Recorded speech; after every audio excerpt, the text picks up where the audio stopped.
Grand Theft Auto Online has changed so much over the last 10 years, so I'm going to compare all of the aspects of the game from when it launched up until now. So whether you're a new player who didn't play back in 2013 or you're someone who used to play back in 2013 but haven't played the game lately, this video will teach you a lot, so let's go. The motorbikes back in 2013 were actually a very underrated option and some of the best vehicles in the entire game. You have the option of saving up for $1 million to get the Adder, which was the fastest and almost most expensive vehicle in the game, or you could pay $15,000 for a baddie motorbike and almost, guess what, have the same performance. Nowadays, Rockstar has kind of ruined the motorbikes. Now in the motorbike class, we have the Oppressor and the Oppressor Mark II. Yes, the flying motorbike, not only that, but they're flying motorbikes that have rockets on them. And let's be honest, well shit, that doesn't make much sense, does it? Cars on the other hand, like I mentioned before, the Adder back in 2013 was the most expensive vehicle in the game, $1 million, and yes, that shit was a lot of money back then. Fast forward to today though, and the supercars are no longer at the top of the meta. With that said, we do have some very fast cars in the game now, and that's mainly in part due to the house special work upgrades. So whenever you're upgrading your cars now with the HSW upgrades, a lot of the stats like acceleration, speed, braking now actually have an entire second bar underneath the first bar. There's also roughly 500 cars that you can drive in GTA Online now, which is mind-boggling considering how many the game launched with. Armored vehicles have come a long way. Back in 2013, if you wanted something with armor, it was a tank and that was it. But hell, nowadays, there's so many options to protect yourself with. We have armored service vehicles that can take over 50 rockets. We have armored SUVs like the Night Shark or Insurgent pickups, and even an entire new set of vehicles with Armani tech upgrades. These allow you to put armor plating on the sides of your sport cars, SUVs, and supercars, and with those upgrades they can take anywhere from 3 to 15 RPGs. You can also add other defense capabilities to those cars as well, like a missile lock-on jammer, so no one in the lobby can even lock onto you. Yeah, hell yeah, cars in GTA Online aren't just cars anymore. The aircraft meta has changed so much over the years. Looking back at 2013, most players would actually just go to the helicopter spawn points around the map and just steal a helicopter, that way to get across the map. But if you're looking at a jet, on the other hand, I think every single one of us, regardless of when you started playing GTA, has broken into Fort Zancudo to steal a laser jet. And when the game launched, you couldn't buy a jet, so if you wanted to fly one, this was the only way to do it. Nowadays, we don't steal aircrafts, we own aircrafts. In fact, we own a hangar inside Fort Zancudo to store any aircraft. And what aircrafts do we have now? Well, if you're looking at helicopters, we have something like the Akula, which can go off the radar so that you can fly across the entire map completely undetected so nobody kills. Now if you want to talk about a jet, how about the new Raju jet? Not only can it go off the radar whenever you want, it's a VTOL, meaning it can take off vertically or just like an Avenger.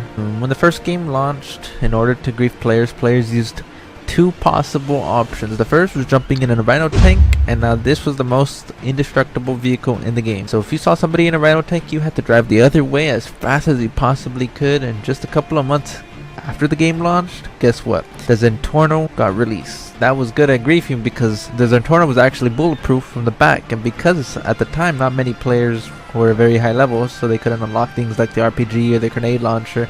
It was very easy to drive backwards and just shoot people. Fast forward to now, and there are just so many griefing options. Let's just run through a couple of them. Alright, the Oppressor Mark II, any sort of jet, and then possibly my favorite option, the orbital cannon. That's right, nowadays we quite literally have a space satellite cannon that can lock onto players and blow the hell out of them whenever you would like.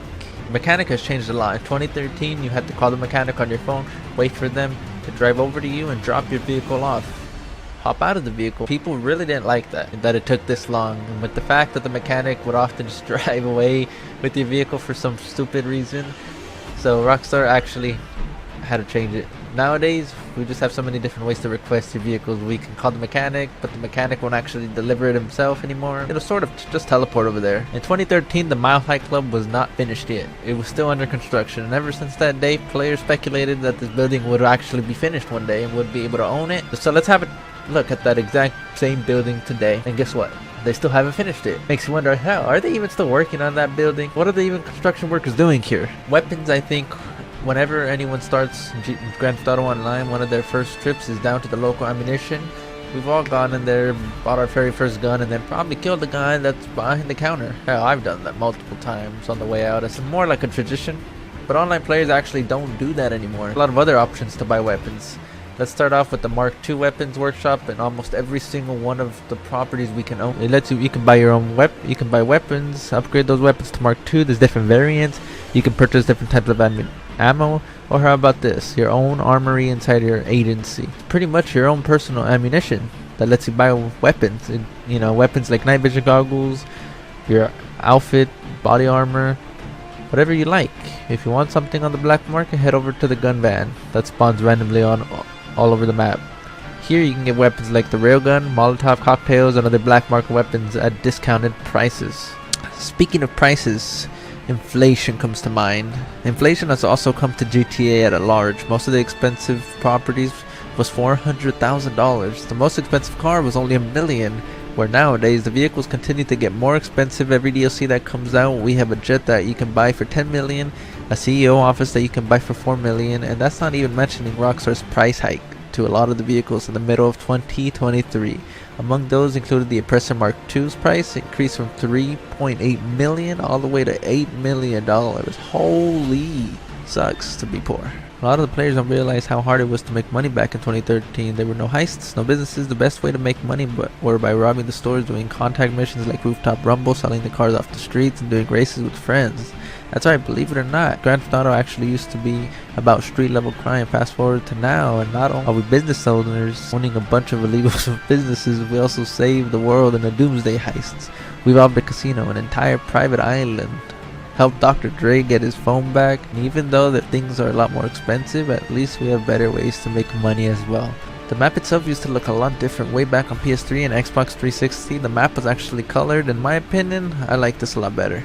I think it was a hell of a lot cooler to look at, whereas nowadays Rockstar switched over and uses the black and white map. If you want a part 2, let me know what else you would like me to compare in the comments below. Until then, stay safe, and I will see you guys in the next video, boys. Peace out.